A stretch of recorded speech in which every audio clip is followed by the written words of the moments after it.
The town of Eredale was a quiet, unremarkable place. Nestled on the edge of the Mistwood Forest, it was known for its cobblestone streets, modest cottages, and the gentle hum of daily life. But one evening, the town's tranquil rhythm was disrupted when glowing letters appeared in the sky. The letters shimmered like moonlight on water, written in an elegant script that seemed almost alive. They read, "Seek the Shimmering Veil. Only the brave may enter. Assemble at the fountain by moonrise." A crowd quickly gathered in the town square, faces lit with curiosity and apprehension. Kyle, the town blacksmith, stood near the fountain, wiping soot from his hands as he scanned the murmuring crowd. "Does anyone know what this is about?" he asked, his brow furrowed. "I've read of such things," said Elda, the elderly librarian, her voice soft but steady. She adjusted her glasses, peering at the letters. "The Veil, it's a portal to another realm, a place of tests and wonders, or so the stories go. But none who seek it return unchanged." "Sounds like a bad idea," muttered Garrick, the town's grizzled hunter, leaning on his bow. His wolfhound Bramble sat at his feet, growling softly at the strange sight. Why would anyone want to mess with something like that? "Because," said a lilting voice, "it's an invitation to something extraordinary." The voice belonged to Lyra, a bard with a penchant for tales and trouble. She stepped forward, her lute slung over her back, a smirk playing on her lips. "The Shimmering Veil is more than a legend. It appears when the world needs heroes, or fools." Cal looked skeptical. "And how do you know this?" "I've sung about it in every town from here to the capital," Lyra replied with a wink. "The veil's a test of courage, wisdom, and heart. But be warned, it's not for the faint of spirit. Or the foolishly curious," added Mara, a healer who stood nearby, clutching her satchel of herbs.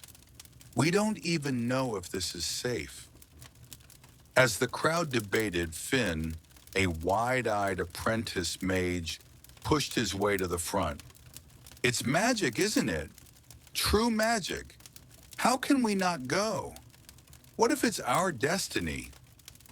Garrick snorted. "Destiny? Sounds more like a trap." But despite his grumbling, the pull of the unknown proved irresistible. By the time the moon rose, 6 figures stood at the fountain. Kale, Lyra, Garrick and his wolfhound, Elda, Mara, and Finn. As the moonlight touched the water, the fountain began to glow. The air vibrated with energy, and the water swirled upward, forming an archway of silver mist. Kyle tightened his grip on his hammer. "If anyone wants to back out, now's the time." No one moved. Taking a deep breath, Kyle stepped into the portal, vanishing into the swirling light. One by one, the others followed until the square was empty, the portal gone. The sensation of passing through the portal was like diving into cool water.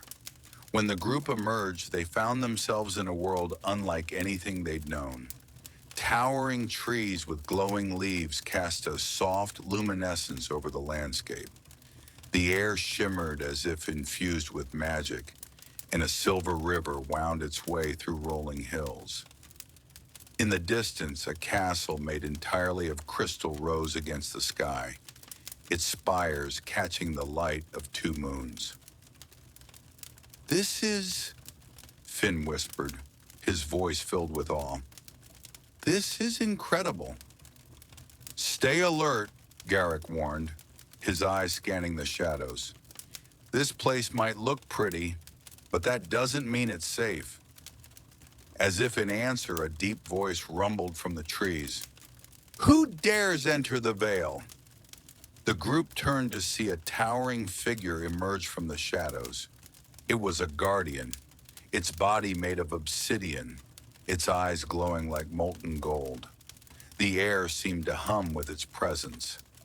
We were invited, Lyra said, her tone steady despite the guardian's imposing form. The veil called to us. The guardian studied them for a long moment before speaking. Very well, but know this. The veil tests all who enter. Only those who prove their worth may proceed.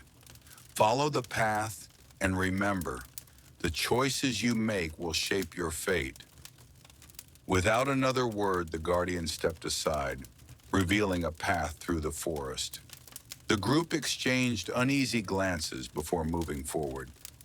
The path led them to their first trial, a vast chasm spanned by a rickety rope bridge. The wind howled through the canyon, and the frayed ropes swayed ominously. This doesn't look safe, Mara said, peering over the edge. It's a test, Elda said, her voice thoughtful. A test of trust. Kyle nodded. We cross together, one step at a time. The bridge groaned under their weight, but the group moved carefully, helping one another along. When they reached the other side, a shadowy figure appeared, blocking their path. It was a twisted doppelganger of Kyle, its eyes glowing with malice. What are you? Kyle demanded, raising his hammer. I am your doubt. The figure sneered. You cannot move forward until you face me. Cal hesitated, his grip tightening. I don't doubt myself. The figure laughed. Don't you? You've always wondered if you're strong enough, brave enough. Prove it. Taking a deep breath, Kale stepped forward. I've made it this far. That's proof enough. The shadow lunged, but Cal stood firm, striking it down with a single decisive blow. The shadow dissolved into mist, and the path ahead lit up. The next trial was a maze, its walls made of shimmering hedges that seemed to pulse with life. As they navigated its twists and turns, the group faced challenges tailored to their deepest fears and insecurities.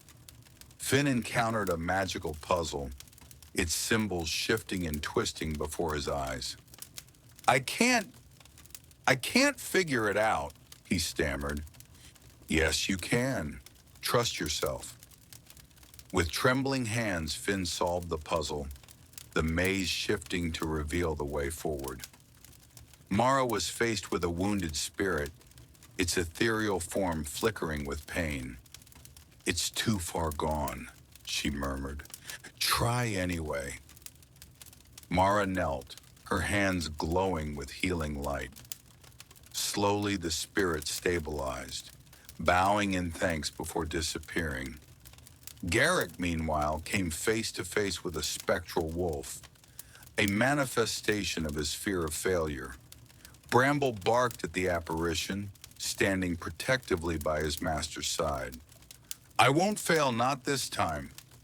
With Bramble at his side, he faced the wolf, and it faded into nothingness. At last, the group reached the Crystal Castle. Inside, they found a grand hall filled with light. At its center sat the Keeper of the Veil, a figure cloaked in brilliance, their voice resonating like a song. You have done well to reach this place, the Keeper said. But one final test remains. You must choose. Take the power of the veil for yourselves, or use it to protect your world. The group exchanged glances. Kel stepped forward. We didn't come here for power. We came to protect what matters. The Keeper smiled. Then you have passed. A warm, golden light surrounded them, filling them with a sense of peace and renewal. When the light faded, they found themselves back in Eredale. The portal was gone, But the memory of their journey remained. In the days that followed, the group returned to their lives forever changed. Kel became a protector of the town, stronger and more confident. Lyra composed songs of their adventure, ensuring the tale would never be forgotten. Garrick found peace with his past, and Finn pursued his magical studies with renewed purpose. Mara's healing touch became legendary, and Elda wrote of their journey, preserving the story for future generations. Though the veil had vanished, its magic lingered in their hearts, a reminder that courage, wisdom, and compassion could overcome even the greatest challenges.